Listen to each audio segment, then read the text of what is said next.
biso kaka matériel. Bamuna bandaku badolari kota biso to paradis. Bango batindelaka bango bakode ya western. Kadi bato bango mitali. Ulubi bakudu bango basoka bambangu bango basoka swinga. Kala voisin no bani mona juite kala ndenge. Ndona voisin. Nana sura. Soka libite sola na mutu asima. So ko ikene na sima dogo. Nana suite. Betala ndenge. Nazali. Église au bâtiment. Maintenant nous suite. Amen. Non nous suite. Christian Zabo. Maintenant nous suite. Non nous suite. Non mitali. Faut pas mourir. Amen. Dis-le. Ndenge tomona les autres la sacrée suka sosani. Okozwa Jésus. Alléluia. Loba yeso yebate. Ana eloko la tata na yo. Bakosala moto aboga te pe asanga mo. Bakosala mwasa kitoko te asanga lepa. Bakosala mobala kitoko te asanga voiture. Ekoya. Ekoya. Ikabali na te.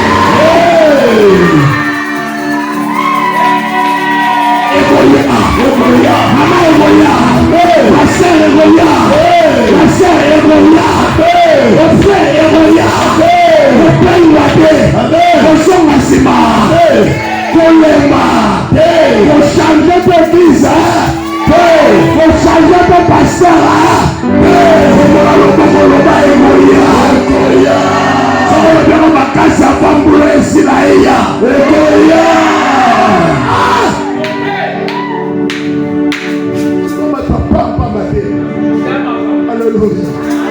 Alléluia. Quand on met des sons à piaka, c'est que l'homme doit mettre à terre au pambo. On va se mettre à des sons à piaka. Amen. Quand on se met des sons à ma bande, il y a moto. On peut mettre des sons à sous. Amen. On limite la roloba. Amen. On a eu des sons à sous au matin. Amen. Si on veut y matin, on a zone de Souka, que mon Dieu te bénisse ma mère. Ta vie ma mère. Comme pas nous c'est sapatoyo. Et j'en la vie ça est fouguani. Lui pas ta la que aussi ma paix pas pour l'ailleurs. Au nom de Jésus. Zambé, bon Zambé quand on a fini on peut pas pour le baranga. Amen. Souka na mon qualité. Jésus. Pour le moment on a la paix va sentinelle va ok. Amen. Aizana mukolo moko okolala bazolambela yo ezana mukolo moko yokotia makolo gabo bango bazikola manzaka bazopangusa makolo anayebi te sokozolana na batasolo ezana mukolo moko ezana mukolo moko maboko pe umeli na matama le calmoson na kuna bila mona kaukaka bana bawa tamo koki aso le gawo mono so sakola batembe shanja batembe baba tu Samuel wana le beta maisube amen alléluia baba tu Samuel bo yinza alléluia amen yo ba mo sile no jamais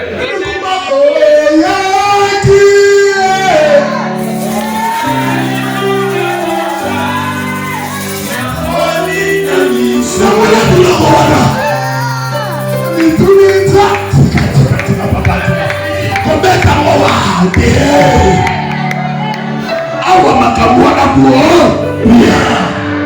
awa makambo sasa ana go na yango na mbio swana yole na na pepe mbio swana mbio ko bisana sura oli mo pasi da elinga emuyosi ta ba bo shaka na poasa oh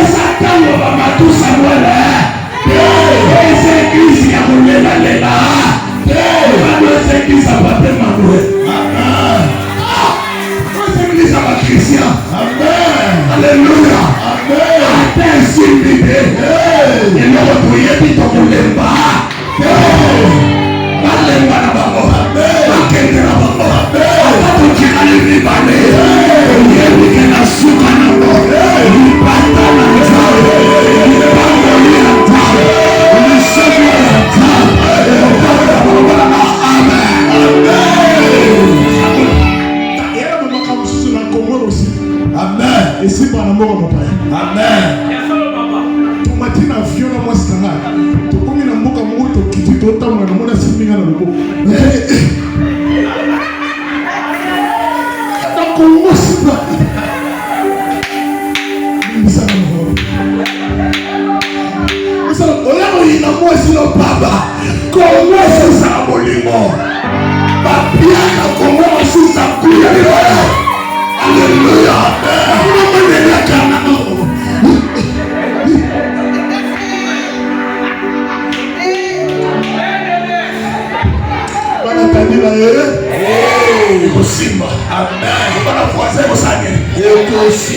Le problème c'est l'anneau. Les cambois salut papou. Tu es entré dans le mariage sans anneau. On construit dans la boule d'attière. Tu es allé dans le travail sans anneau. Tu as commencé quelque chose sans anneau. Si l'anneau n'est pas là, tu ne seras pas célèbre. Si tu veux être célèbre, ton anneau doit être là. Si ton anneau est là, tu seras célèbre. Quand l'anneau est là, je suis un menteur. Il n'a pas encore commencé à voir. Il n'a pas commencé à marcher. Je la suis là. Je suis le gars de Jérusalem. Il dit Jérusalem. Si tu connaissais les choses qui appartiennent à ta barque, mais aujourd'hui, il viendra tes ennemis. Ils t'environneront des tranchées. Ils serreront et te détruiront de ta barque. Il restera sur toi. Pierre sur pierre. Qu'il ne soit renversé. Car tu n'as pas connu le temps. Tu as été visé. Quand tu es sur ton année, Nicolas Bamboula na yo. Tu vas le connaître. Amen. Alléluia. Amen. Quand tu es sur ton anneau, je pense que tu vas que Bamboula no va reçoivre tata na maman, maman tata, maman na pas na reçoivre. Amen. Moi on a beaucoup de famille va faire. Moi non plus on a refinga tande ka ça cette famille. Il faut la papa, on va faire ça biso. La biso. On va quatre fois il y a biso. Et ba biso ba oya. Ya biso ba Christian biso. Batikala kolomelo likamba malamu. Vraiment. Yumba lo bakaka makamba mabe. Mais attends on lo makamba mabe yu etande. Amen. Nos problèmes nous asuka. Amen. La Bible dit mieux vaut. Mais il a dit souka. Mieux vaut la foi. Et ça va là où pédale souka. Quelque chose. Il y a des tambours. Que son commencement. Les bandés là, Bachola na bango. Bafinga na bango. Baseka na bango. Le bana bango wane se bandé. Le bana bango wane se bandé. Le bana yeko wane se bandé. Wane se bandé. Kaza le bana se bandé. Le somo no so chone sa ibandé. Suye au monde se les bandé la suye. Sika maboko na kangene zali. Il a pas se bandé. Il a bon moins dans tout le monde. Le bana foise. Je bandé la boka ba su se na auto. On se met bandé na yo ka ba ba bunda déjà. Alléluia. Yo sa de bandé na ba ba zo swana. Qui ça va moi? Le ba c'est là. Ba ba swani sa ko ne bandé. Atika ba ko ba ka mpelo. Amen. Yo no mwana vendre ça. Ye mama 44 ans. Denga yina yo. Alléluia. Comment le ba ça makamba mobali na ye nzoka pe ye bandé ye bute sukabe. Le ba français ça va continuer dans mon coup. Alors on va casser. Asali l'opé. Mon mari non pour na sa papa. Comment on parle là pour ça? On va continuer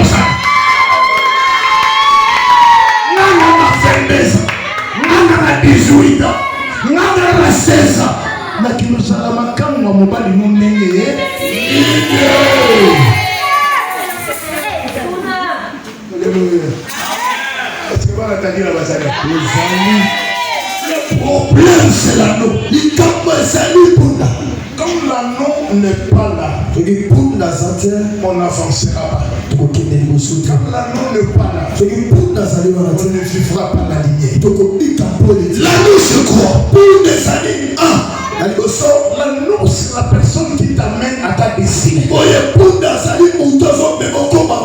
La destinée de Jésus, c'est de Jérusalem. Il devait entrer à Jérusalem, mourir à Jérusalem, pour qu'il soit honoré devant son roi.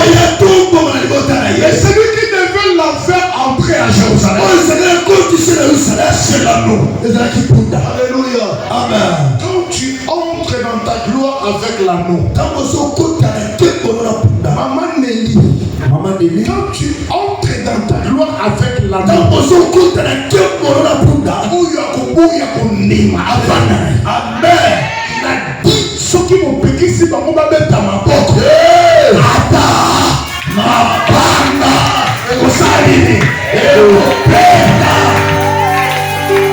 Quand tu es sous l'anneau,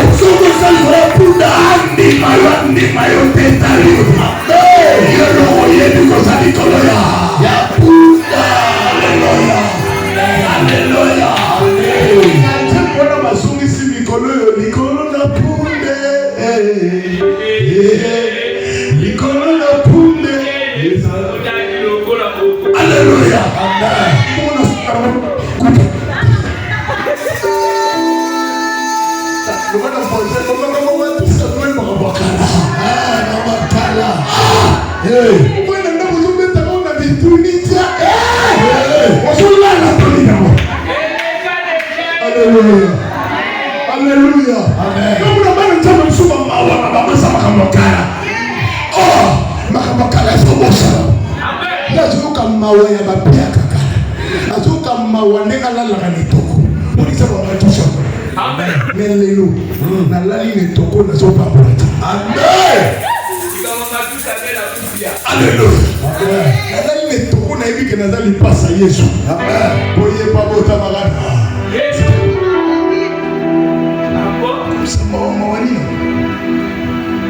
Le problème, c'est de retrouver l'anneau.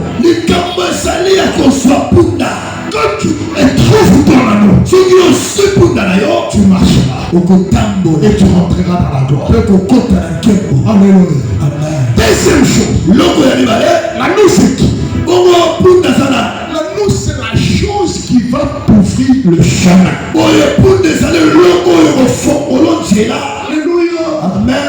Alléluia. Amen. Pour chacun, pour l'anneau de Rebecca, pour Moïse, l'anneau c'est le bateau, pour Jésus, l'anneau c'est la parole, pour Seigneur, nous avons travaillé, toute la nuit, sans rien penser, et sous ta parole,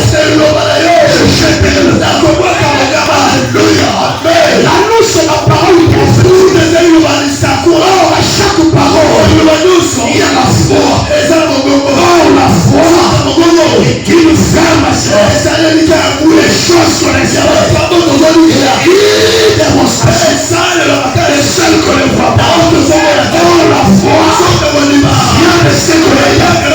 Et ce qu'on entend, c'est la parole de Dieu. Il ne faut pas oublier seulement la vérité. Mais il faut attendre la foi qui vient.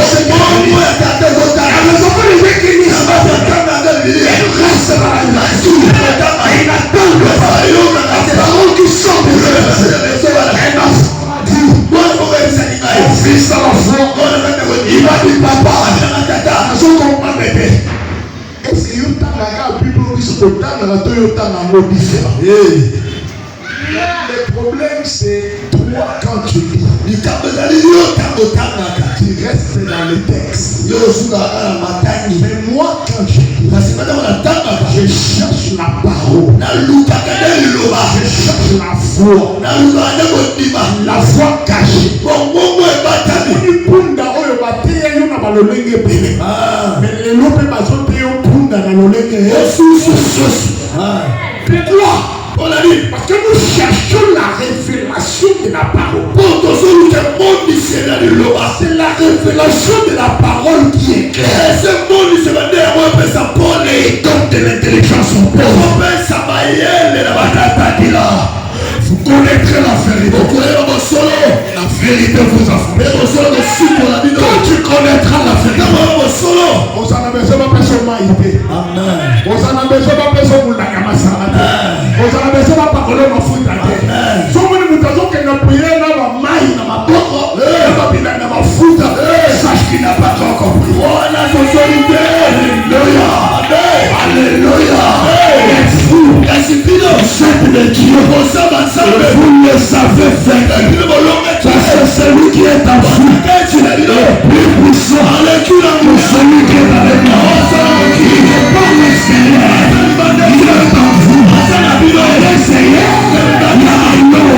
À l'extérieur, il y a la poudre. À l'extérieur, il y a le feu. Mais nous savons le Fils. Celui qui a le Fils a la vie. Celui qui n'a pas le Fils n'a pas la vie. Je vous ai dit ces choses. C'est que vous sachiez que vous êtes dans le véritable. C'est Jésus de Nazareth. Vous savez la vérité. Alléluia. Pour ceux qui est né de Dieu. Pour ceux qui est né de Dieu. Pour ceux qui est né de Dieu. Est-ce que l'esprit va la monter comme ça? Est-ce que l'esprit va la monter comme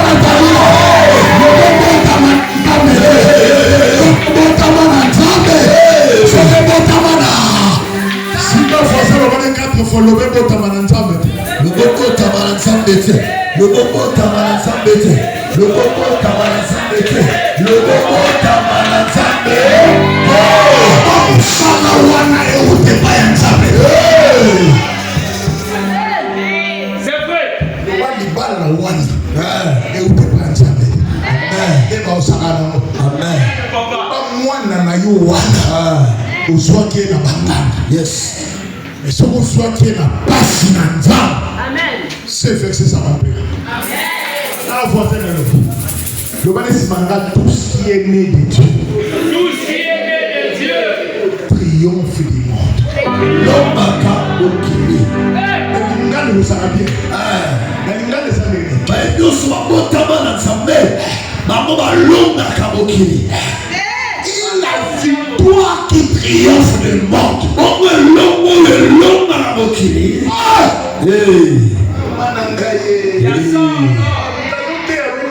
Histoire ya vie. Amen. Sola pia ka robete na yete. Amen. Sola basi ba boyi robete na yete. Yo so ba tout na ngona vie na 80% na kotala na mo. Donc so na so te yo ngona mo te matese ko ngona so. Vous mettez les sola pia ka yo yi pia.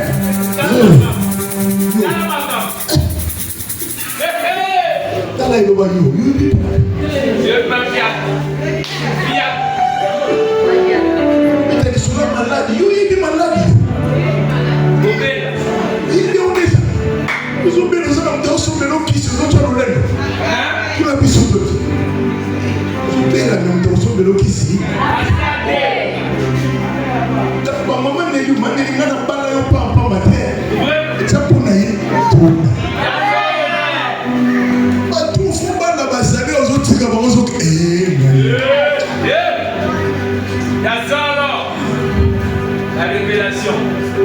La victoire qui triomphe du monde. C'est notre foi. Alléluia. Amen. Vous savez en Israël, je termine par là. On les a empêchés de fabriquer les épées. On ne parle des Philistins. Ils les ont empêchés. Vous savez qu'avec le paix, ils vont se battre. L'annonce c'est quoi? C'est aussi ton épée. C'est ça l'anneau. Alléluia. Amen. Alléluia. Amen. Le paix c'est la prière. Le paix c'est la parole. Le paix c'est la crainte. Le paix c'est la joie.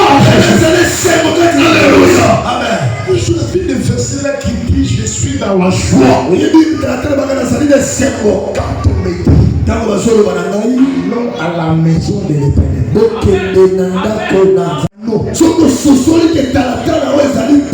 Cette église, tu n'auras pas besoin qu'on vienne te chercher. Toi-même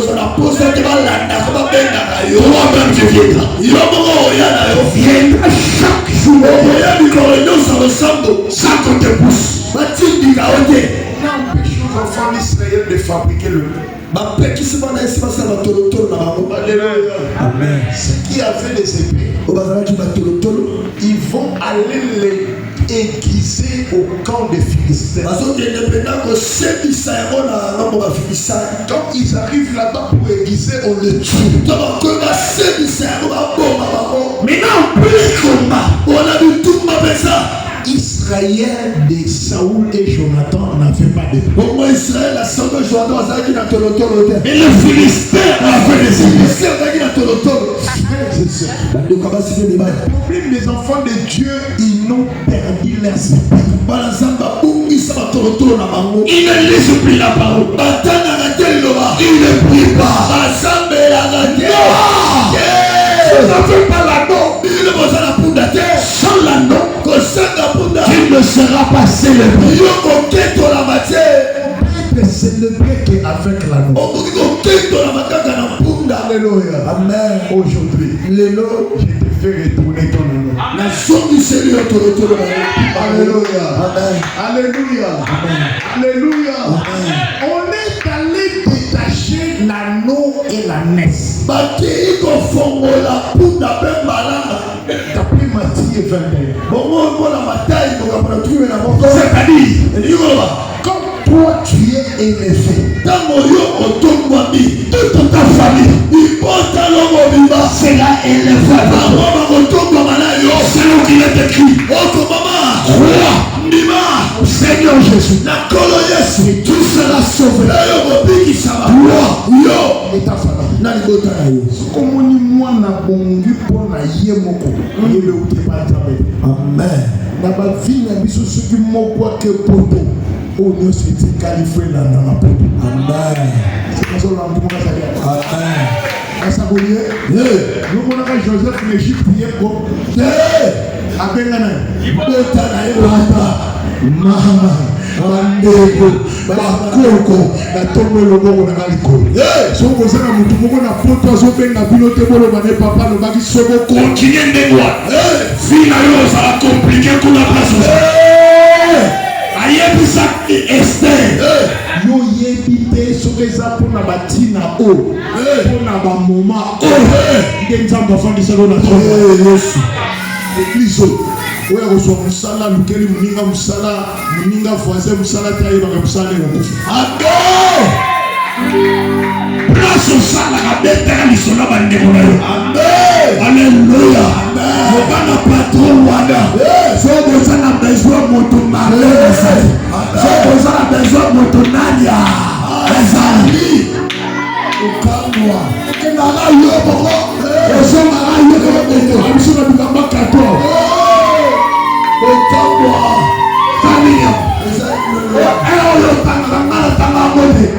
Jésus, alléluia. Première personne de prière, nous sommes. La première personne à prier, nous savons. La première personne jeune. Makamwana tabila. Akababa sheko yena mwate. Amen. Aloza makamaba no. Yeye. Ngai. Ne bota ngai.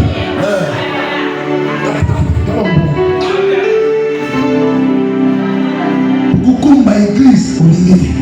Ulumulelo. C'est tout ça. Alléluia. Église Esaïe Emmanuel. Amen. Esaïe Christian. Amen. Esaïe ma pasteur. Esaïe ma pasteur. Amen. Alléluia. Amen. Église Esaïe Christian. L'anneau se croit. Je termine par là. C'est celui qui libère sa famille. Amen. C'est libère lui-même. Il libère sa famille. Il est assis sur un anneau. Le petit dynamisme. Quand tu montes, monte avec ta mère. Monte avec ton père. Pour sauter que maman nous a pour sauter que papa nous a pour sauter que bandeko nous balinga kayote lukuta. Bandeko tika bandeko na yo kolinga bangolo bake abuo. Tika na kemba na bandeko na bino osala. Okamwa. Oni momoni niki nona linga wote yo.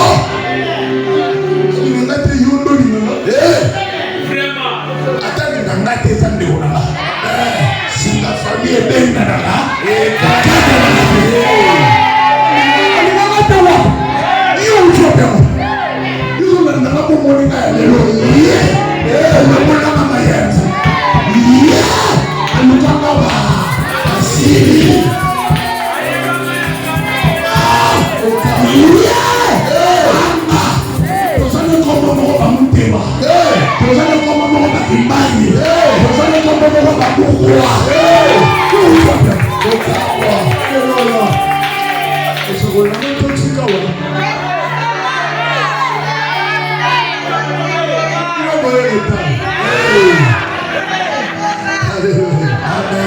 on connaît les 30.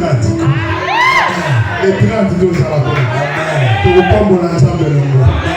Ah, celui qui s'approche de Dieu. Encore plus ça va savoir. Jésus d'un anneau. Encore pour la croix. Alors dis-moi que Dieu existe. Ça m'a c'est le rémunérateur. Ça m'a foutu ce qui le recherche. On va nous attendre ça à côté. On va attendre la prière. On va attendre la machine.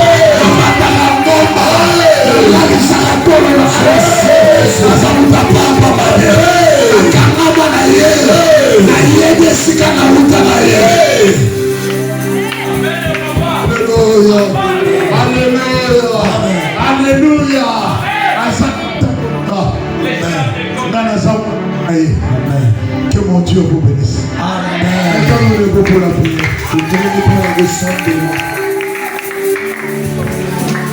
Peuple de Dieu, je veux que nous prions. Quelque chose d'exceptionnel juste pour quelqu'un. Et alors pour tout le monde, il y a 3 personnes qui vont entrer dans la gloire rapidement. Et leur vie changera.